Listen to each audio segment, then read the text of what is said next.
He failed the university entrance exam 4 times.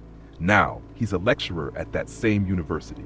The rain was pouring outside, yet inside the small room barely big enough for a bed and a desk, a young man sat hunched over a book, eyes red from sleepless nights. His name was Doom.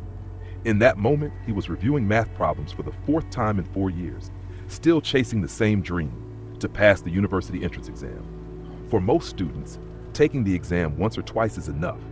If they don't pass, they switch paths, try something else, or accept a different school. But Doom, he kept going. Despite failing 3 times, despite the whispers from neighbors, the sighs of his parents, and the quiet embarrassment that clung to him like a shadow, he refused to give up. "Just give up, son," his mother once said gently. "Maybe university isn't for you. You can learn a trade, open a small business. That's still a good life." But Doom couldn't.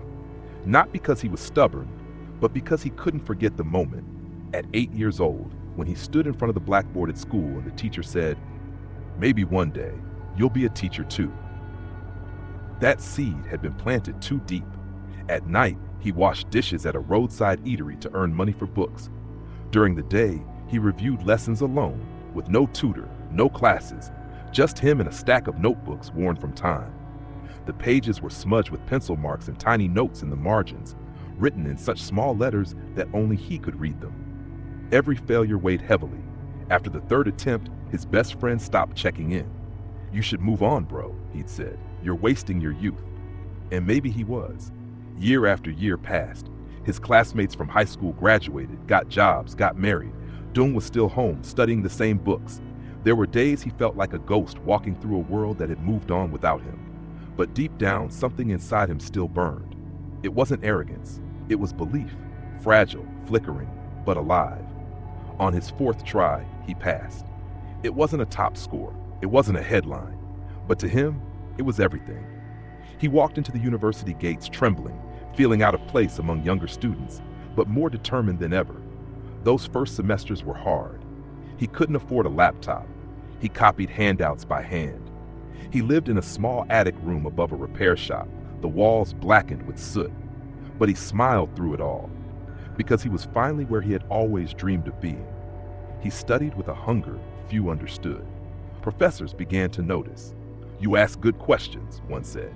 "You think deeply," another remarked. By his final year, he was top of his class. He didn't stop there. After graduation, while others looked for jobs, he stayed on as a teaching assistant. Then he applied for a master's scholarship, then another. He started doing research, giving talks, mentoring undergrads. Years later, the same classroom where he once sat in silence, overwhelmed, was now his to lead. And one morning, as he stood before his own students, chalk in hand, he looked out at their faces, some curious, some sleepy, some distracted, and he smiled. He didn't tell them that he'd once failed the university entrance exam 4 times. He didn't need to. But in his heart, he knew. He was living proof that failure is not the end, because failure is a detour, not a dead end. Behind every no is a not yet. Behind every door that closes is one more question. How badly do you want this? Doom wanted it badly, badly enough to be laughed at, to be pitied, to work late into the night and wake before dawn, to sit in silence while others moved on, to wait and wait and wait. People say success is about talent or timing or luck, but sometimes success is simply refusing to quit. And that's what Doom did. He didn't quit. Now, every time he walks into the university, he passes the same spot where he once stood nervously as a new student. Only now, students greet him with a nod. "Good morning, Tai."